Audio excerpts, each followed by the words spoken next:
Nigeria and Cameroon have now chosen the path of reconciliation as they both agree not to seek a court ruling to settle their decades-long disputed border case. According to both nations, joint delegations will validate the demarcation plan on site and put an end to long-standing territorial disputes. Nigeria and Cameroon share about 2,100 kilometers of border from Lake Chad in the north of the Gulf of Guinea to the Atlantic Ocean coast. Chairperson of the Cameroon-Nigeria Mixed Commission set up by the United Nations to solve the country's territorial disputes, Leonardo Santos Simao, said he was delighted the two countries decided to resolve their disputes without long and expensive processes at the International Court of Justice, that's the ICJ. Well, Arise News analyst Dayo Sobowale joins us now for a robust discussion on this development. Good afternoon, Mr. Sobowale. Thank you for being here. It's a pleasure being here, Suja. Is it safe to say that you're thrilled with this path that's been chosen by Nigeria and Cameroon? You can say that again. It's a welcome development. And you see, I feel almost personal about it because I served in the Northeast. And when I was serving in Mubi, we used to cross over, open border to Bukula. That's the nearest Cameroon town. We have some drinks, buy things, and it was an open border. Even the custom one would have slept off. So you just raise the bar yourself and go and come back. So we are close neighbors. But you see, what I'm happy about all of this development is the fact that at the end of the day, geopolitical diplomacy has prevailed over colonialism and brute force. We were all at the International Court of Justice. We see the benefit of hindsight now was like going to report yourself to the man who stole your property in the first instance. It's a miscarriage of justice. You see, Nigeria and Cameroon have learned a lot from this. And if I narrate what I want to say now, you see that the Bakassi issue spanned our colonial era, our democratic era, our military rule. Both here, Cameroon has been very lucky. They have never had military rule. But you see, this issue cuts across the first two presidents of Cameroon, Amadou Ahidjo and Paul Biya. Right. You see, when the British, the Western powers, the colonizers, but after the First World War and the Second World War, they partitioned the whole of Africa. And not only Africa, various parts of the world. But you see, in Nigeria's case, in 1903, Anglo-German agreement, whatever that meant, get me, said that a part of Cameroon belongs to, a part of Nigeria belongs to Cameroon, which was then ruled by the Germans. But the Germans lost out. So that was that was in 1903. Then during General Yakubu Gowon's reign, towards the end of his reign, 1975, they had a meeting with Cameroon, with Ahidjo. They ceded Bakassi to Cameroon. But when Murtala Mohammed came in, he was furious. He said, we'll never agree to that. Then Ahidjo too got angry and said, we'll never deal with Nigeria, that they were ready to go to war until they changed Murtala. Unfortunately, Murtala was assassinated. Then Obasanjo too came in. So Obasanjo made the Garua Agreement, which affirmed what the International Court of Justice had done in ceding ceding Bakassi to Cameroon. So that was where we are until we came to this issue now. I think Malami, our Attorney General before, went to the International Court of Justice and said they will respect the ruling of the International Court of Justice but they will still want to negotiate with each other. And they agreed. And United Nations formed the auspices for the mixed commission between Nigeria. And you see, you are seeing the prevalence of diplomacy over brute force. Mm-hmm. You know what is called the Bayesian theory, which is that at the end of the day, the winner takes all things. Justice is determined by the winner of the fray. And that is how it has been all over the world. See, the Palestinian issue is persisting because of this sort of thing.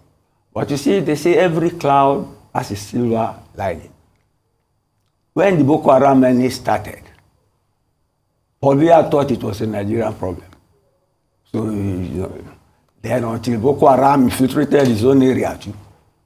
And now they have formed a joint military commission to drive out Boko Haram. And I think to a large extent they succeeded until, of course, unfortunately, what happened during the week in Goza. Fortunately, I serve in Goza too, in the Northeast, so I feel personal about it. See 3 lady suicide bombers killing people at a marriage ceremony, at a funeral, and at an hospital. It's pathetic. But you see, they are cowards. See, they are not fighting regular battles. Imagine using small girls. They said they even trailed one to Maiduguri, and while the soldiers were cursing her, she detonated, killed the soldier, killed several other people. This is a war of attrition. But you see, it brought cooperation between Nigeria and Cameroon to fight a common enemy. And they are still at it. And even long before, see, I'm so happy our Justice Minister, he himself was elated that they have settled, Nigeria and Cameroon are settling this thing diplomatically in a very matured manner, instead of spending money on litigations at the International Court of Justice, which will only affirm the international boundaries set by the winners of the First and Second World Wars, which put it in place in the first instance. So, at long last, we are about to do justice to our own problems and live in peace with our neighbors. Now, thank you so much for that very broad analysis, Mr. Sobowale. Now, one of the things that we can't ignore is the fact that whatever the final outcome is, the communities, the people of these communities have mixed in a way that can never be reversed. It will be difficult to separate a Cameroonian from a Nigerian in this area now. What do you think are some of the things that need to be put in place to ensure that there's a level of equity and stability moving forward? Because we also know the area is oil rich, and money will start flowing in once there's a degree of stability and peace. Investment into those oil wells will start flowing in. I know the governor of Cross River State has made a commitment to that effect. He's also said there needs to be a form of compensation and maybe a form of reparations. Are these enough measures to ensure that there isn't another issue or conflict between communities that might boil up again in the near future? You see, that is what the mixed commission is all about. They have gone to the ground, they've gone to the villages to know the claims of this community against that community. And they have the place is old Calabar. It used to be governed by the Calabar people, but they just ejected them. In fact, the traditional ruler was in Calabar or Lagos for a meeting, and before he came back, they had sacked. The Cameroon gendarmes have taken over something. So now these Africans, these are sons of the soil on both sides.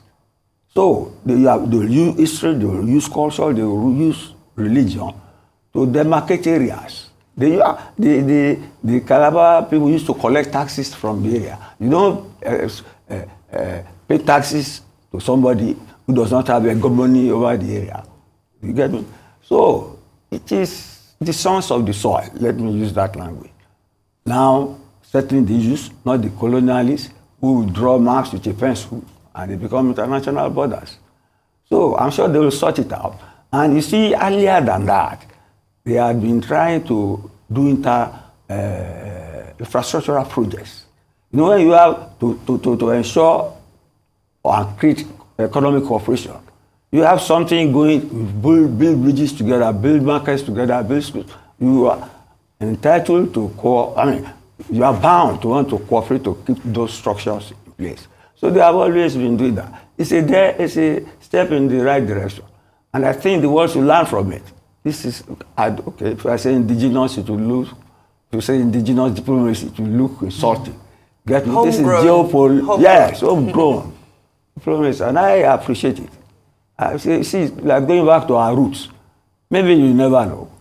This amalgamation and all this, things put together, putting strange bedfellows together, in the form of a nation. Maybe we'll redress it somehow. But this is a step in the right direction for geopolitics.